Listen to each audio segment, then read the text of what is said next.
Why did I become an executive coach? I saw lots of great people fail to get ahead at work, while their much less talented peers blew right past them. That made me furious, but also curious. What were great people getting wrong? It came down to helping them re-examine what drove success, and then helping them make critical shifts, one hard truth at a time.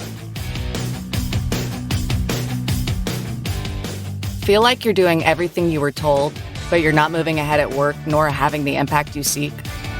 Then welcome to 97% Effective with Michael Wenderoth, where we skip feel-good, happy talk and engage experts in pointed conversations about what it really takes to move the needle at work and your career. So if you feel stalled or frustrated, or seek that extra edge as you move to the next level, then look no further. This is the Hard Truths Playbook you never got.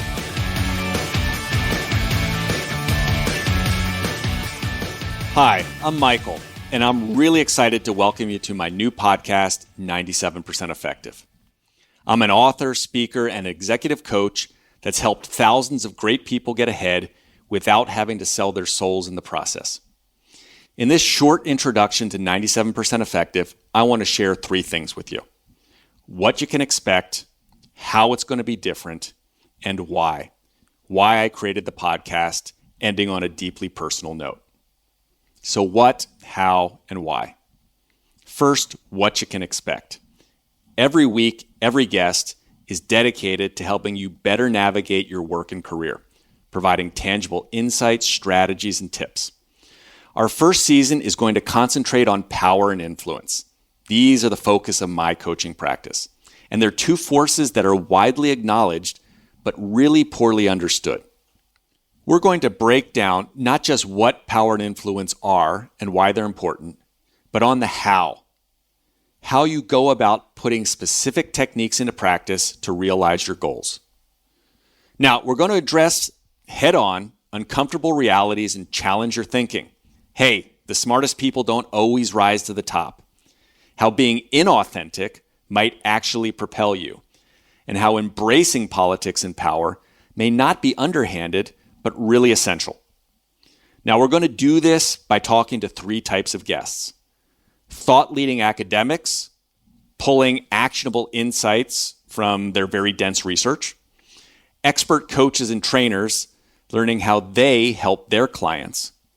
And finally, executives themselves, who share their own powerful strategies.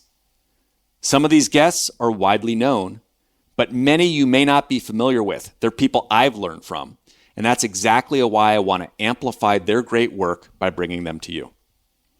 As a preview, our first few episodes are going to include the world's thought leader on power and organizations, a Stanford professor whose work has deeply influenced me, but also other academics who focus on power and specifically how power affects underrepresented groups.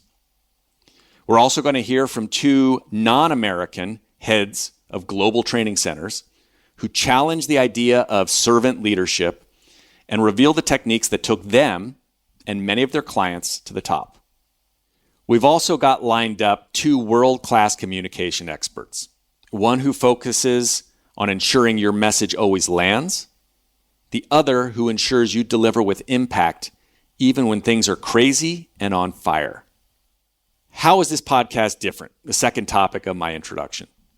So we're going to focus on the reality of work in organizations. No, the most self-effacing workers don't always get ahead. Talent, sadly, is overrated. And certain underrepresented groups often get a raw deal. More importantly, we're going to go and focus on that how. Just how do you do it? What's the critical first step you need to make? What's the wording you want to use? What do you need to stop doing or think about in a different way? Indeed, 97% Effective is for you if you're like my clients. You're feeling sidelined or overlooked in your career, and you're trying to figure out what you're really missing. Or you're entering a new high-stakes situation. You've recently been promoted, and you're looking for that extra edge to make the most of it. Or, you're recovering from a setback, and you'll want to ensure you don't make the same mistakes again. Of course, this podcast is for you if you're skeptical of most of the career leadership advice. It's what I call the kumbaya school of leadership. And instead, you want some tough love and the unadulterated truth. Of course, we're going to bring in some touches of humor into our interviews, but this podcast is not for you if you simply want a weekly dose of feel-good stories or to be coddled with happy talk. Which brings me to my third and final point in the introduction, the important personal point, why I created this podcast and why I focus my coaching on the area that I do. I'll do this through a short story. Years back, well into my own successful global career, I got a call from a friend, Matt. Matt, which is not his real name, got fired. It was stunning. He was a top performer, hardworking, heads down, humble, the kind of person you saw and you wanted as a leader. Matt had lost out in a power play, internal politics. He not only suffered, but his team did as well. That devastated him, and it made me furious. How does such a bad thing happen to such a great person? Now, you've probably seen, if you look around, it's happening in your own organizations or to people you know, or even it's happening to you yourself. I started to see this happening all around me, in places I worked, the path of college classmates, yes, even Stanford classmates, and amazing people who had worked for me and moved on. The ones I expected to rise, Jill, Chen, Rohit, Alexa, they were stalling, hitting ceilings, getting frustrated. They were doing everything they had been told or they thought they'd been told to do, yet they were getting sidelined, not getting their due or making the impact they sought. Meanwhile, those who were rising were really not always the smartest, the nicest, or the most humble.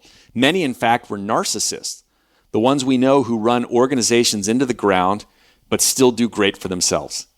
It's totally unfair, but yet there was this massive disconnect. Many great people were not getting ahead. They were on the sidelines, despite, ironically, really good and solid evidence that shows those people are the type of people, the exact people we want in leadership. Instead of staying furious, I got curious. What were great people getting wrong? That had me look up research, study what was really happening, and it turns out the truth was out there. People had just missed it, or maybe they were ignoring it. And I first reflected on my own career. As an introvert who never spoke up in class, Chinese roots that said, keep your head down, it hadn't always served me that well. Now, I had done well in my career, but could I have done better? I don't think we were lied to, but I do think most people need to be wary of feel-good hype and conventional wisdom, and instead pay attention to how things really operate. You know, there's this saying, the truth will set you free, but first it's going to really piss you off. So I challenged myself. Could I help good people better understand and learn these critical skills, ones that had often uncomfortable associations, to help them get ahead without becoming the people they so despised?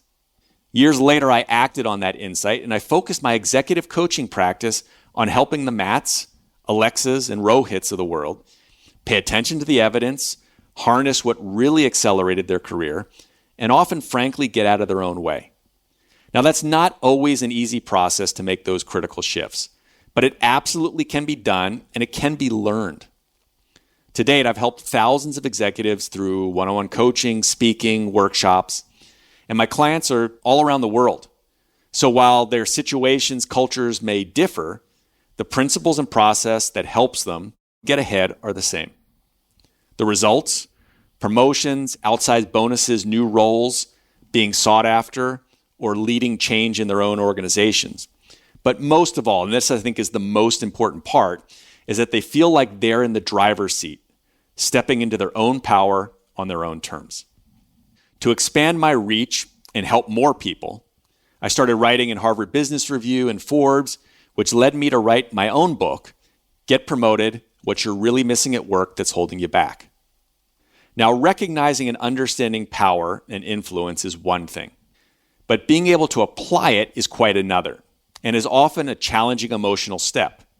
That's where coaching can really help, and the process I wanted to share with more people in my book. Now, since launching Get Promoted, hundreds of people have asked me for more. More stories, examples, the how, delivered in new formats. And as a coach, I know we each learn differently and often need to hear a message shared in different ways for it to really land. And that's why and how 97% Effective was born. As a way to bring you more powerful insights, ones you can take in over your commute, during a workout, or over breakfast. So I hope you enjoy it. And so if you're ready, buckle up, let's begin. Let's get on with that tough job of leadership and help more great people like you get ahead, one hard truth at a time.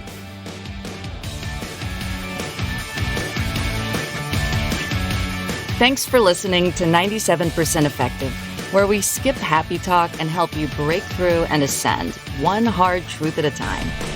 Help others discover this show. Leave a review and rating wherever you listen to your podcasts.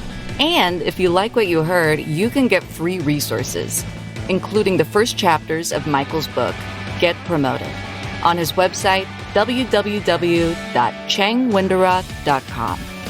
That's www.changwenderoth.com.